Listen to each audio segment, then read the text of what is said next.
சக்தி நடந்ததெல்லாம் வீட்டுல வந்து சொல்றாங்க. கஸ்தூரி சொல்றாங்க, 2 பேரும் அவசரத்துல எடுக்கிற முடிவு எப்படி சரியா இருக்கும்? தானம்மா யோசிச்சு முடிவெடுமா? சக்தி சொல்றாங்க, அவன் செல்வி ஃப்ரெண்ட் இல்லாம சக்தி ஃப்ரெண்டா இருந்தா அடிச்சே கொன்றுவானா? சக்தி செஞ்சது சரிதான் கஸ்தூரி. ஏனாதனுக்கு சக்தி கால் பண்ணிருக்காங்க. ஏன் மாப்பிள்ள சும்மா கஷ்டப்படுத்திக்கிட்டு இருக்கீங்க?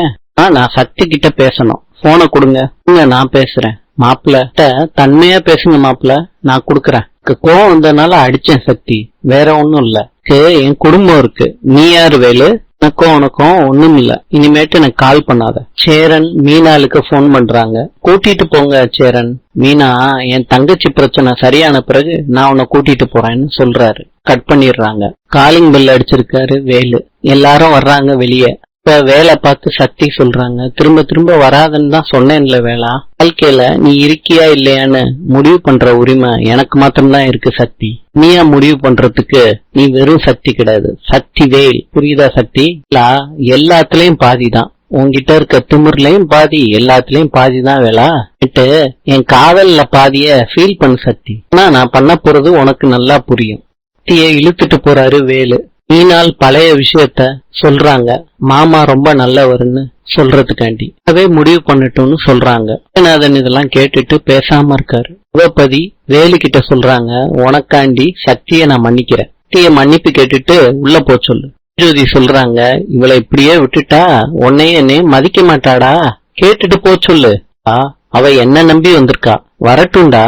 அண்ணன தப்பையெல்லாம் நான் மறந்துடுறேன், மன்னிப்பு மாத்திரம் கேட்டுட்டு போ சொல்லுடா.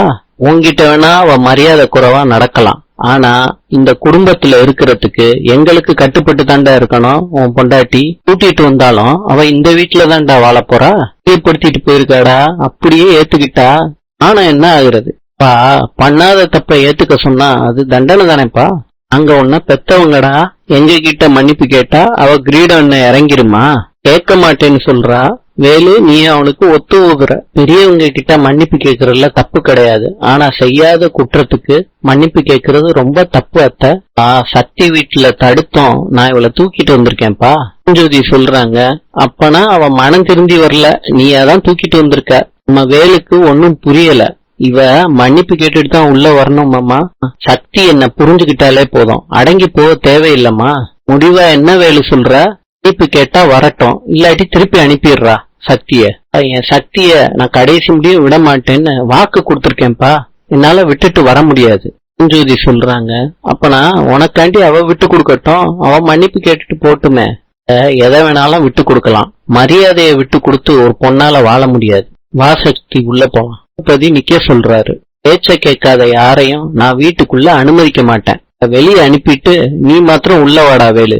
இனிமேட்டு சக்தி இல்லாத வீட்டுல இந்த வேலனுக்கும் இடம் வேண்டாம். வளருமா? நாளை பார்க்கலாம். பூட்டானின் நாணயம் இந்திய ரூபாய். நாளை சந்திப்போம்.